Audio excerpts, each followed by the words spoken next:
The Committee on Foreign Affairs will come to order.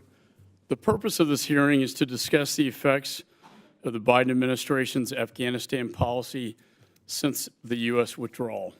I now recognize myself for an opening statement. Following the U.S. withdrawal from Afghanistan, the country is no better off today than when the United States first entered. After 20 years of blood and treasure, any progress made has been erased. And it didn't have to be this way. This administration's deadly and chaotic withdrawal was ill-conceived from the very start. There were no plans for enduring peace and the support of the Afghan people. The Taliban, who now control Afghanistan, are terrorists who impose theocratic edicts to oppress the Afghan people. They abuse women and steal humanitarian aid from starving Afghans. They partner with terrorist organizations such as al-Qaeda and Taliban. Ayman al-Zawahiri, al-Qaeda's leader and bin Laden's top lieutenant, was living in downtown Kabul under the protection of the Haqqani network and the Taliban, specifically the Taliban's Minister of Interior and Haqqani leader, Siraj Haqqani. Taliban holds several American hostages. In fact, the committee just heard from Anna Corbett, whose husband Ryan has been detained by the Taliban for over a year. This is unacceptable and shows the deeply flawed approach this administration has taken since the Taliban regained control. Under the Taliban rule, women and girls describe their day-to-day lives as living under house arrest. They are barred from public places and are not allowed to travel outside their homes without a male chaperone.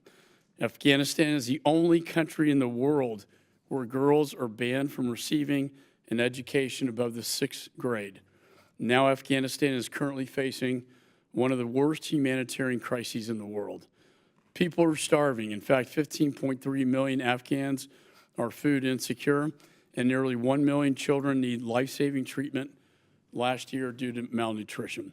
And the recent earthquakes in October 2023 have made the deteriorating situation even worse. The United States is the largest donor of humanitarian assistance to Afghanistan, spending more than $2.5 billion on assistance for Afghanistan since the withdrawal. Unfortunately, we know the Taliban are engaged in theft and diversion of these funds to serve their malign purposes.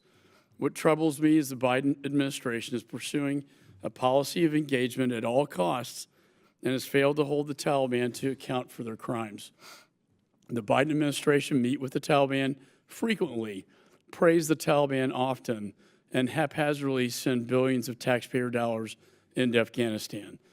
Through these policies, the Biden administration has all but recognized the Taliban as a legitimate government of Afghanistan.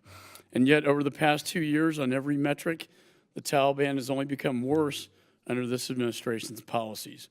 On women and girls, seemingly every week, the Taliban announces new edicts stripping away their rights.